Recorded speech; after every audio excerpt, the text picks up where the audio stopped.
My name is Dan Aseda. I am a producer and a musician. I've worked in the Kenya content space for a long time, and I'm just turning 39.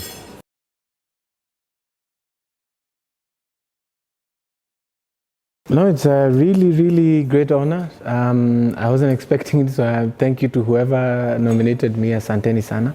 It's nice to be feted in this way. I'm happy to be in the fan list, and I look forward to what will come next.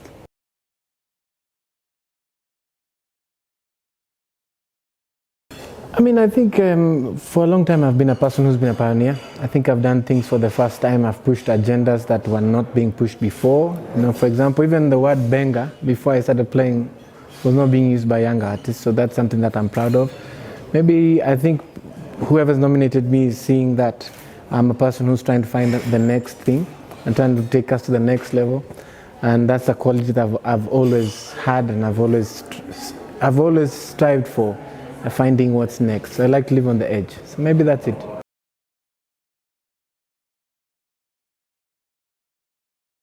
So my work started as a musician, specifically a live musician, and I was working in church, and then I moved out of church.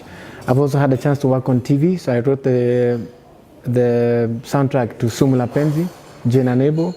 I also wrote the theme song for Softy, a movie about Boniface Mwangi, and a few other shows that are out there.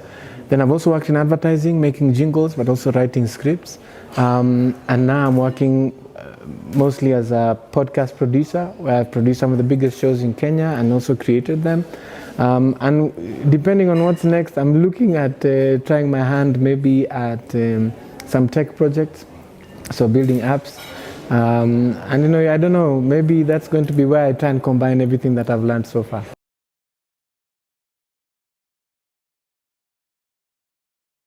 I think my work as a musician has had the biggest impact. I think I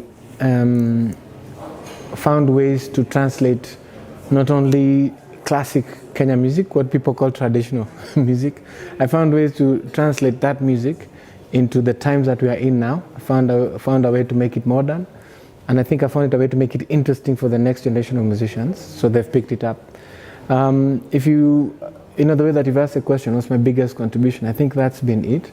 But if you ask me what I want to be remembered for, I would say I want the world to remember that I believed in there being a true artistic representation that's Kenyan and that's African, that does not include Western civilization, and that representation was always good and was always ready for the world, and all we needed to do was record it properly.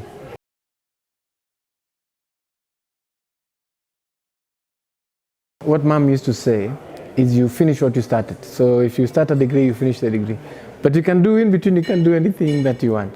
And so those were her rules, and that's the same for Dad as well. Dad was very supportive. Dad used to play guitar, so he was very supportive parents.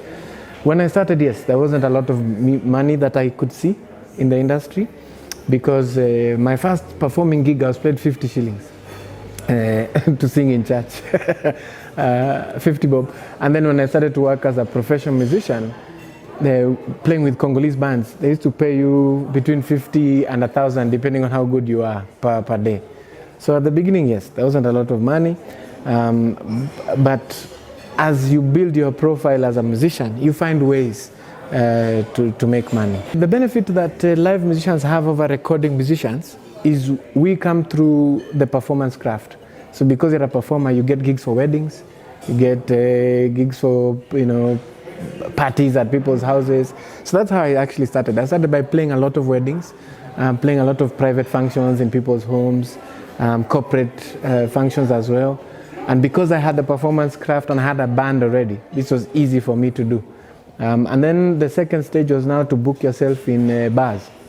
So at some point in my life, I used to play 5 out of 7 nights in different bars in Nairobi. And we used to be paid between 30 and 40K, then you split that with a band. And that's how you make your living now.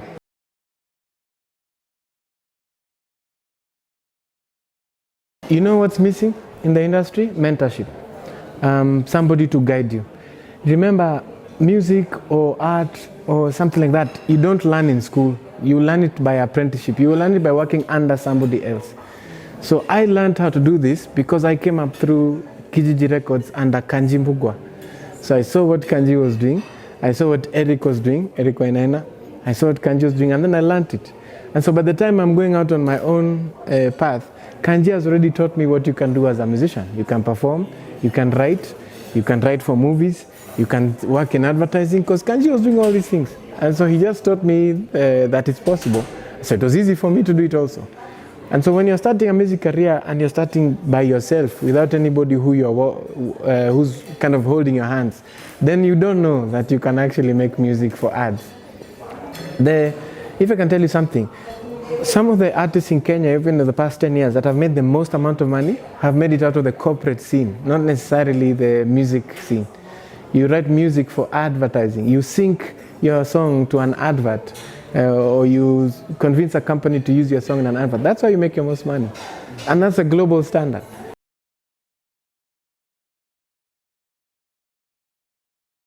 Sema Box comes up as an idea basically driven by COVID, because like I said, I had a big studio. Studio Tisa, you mean? Yeah, Sema Box and Studio Tisa are kind of we work them together. But before that, I had a studio that was recording music and we're doing jingles and these things. But now with COVID, we couldn't do any of that. So the studio was basically available. But I had recorded a few podcasts for some friends of mine, but I didn't understand what really they were doing, but I was recording them because, they are my friends. But now when COVID came and we were not doing any of the music, these guys still kept recording. So I thought to myself, well, if you guys are still working, are there more people who are still interested in recording? And they said, yeah. And then I came to Baraza Media Lab, and they were also facing the same challenge. A lot of podcasters wanted to record, and there wasn't a way for us to work. So Christine Mungai, who's a curator here, and Maurice, who is the executive director, we sat together and we figured out, like, maybe we should offer this as a... Maurice Otieno, who's the executive director for Baraza. So we sat and thought, maybe we should find a solution to help this category of creators, because it seems like everybody else is not creating, but they are.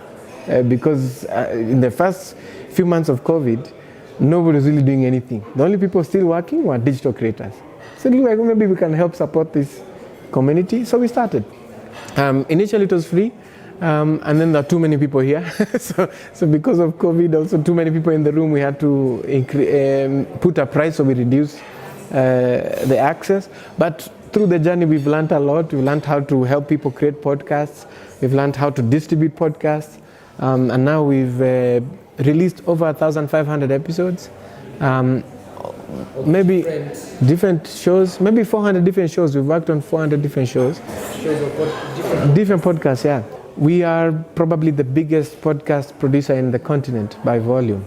And so we've learned a lot, and also we've grown a lot.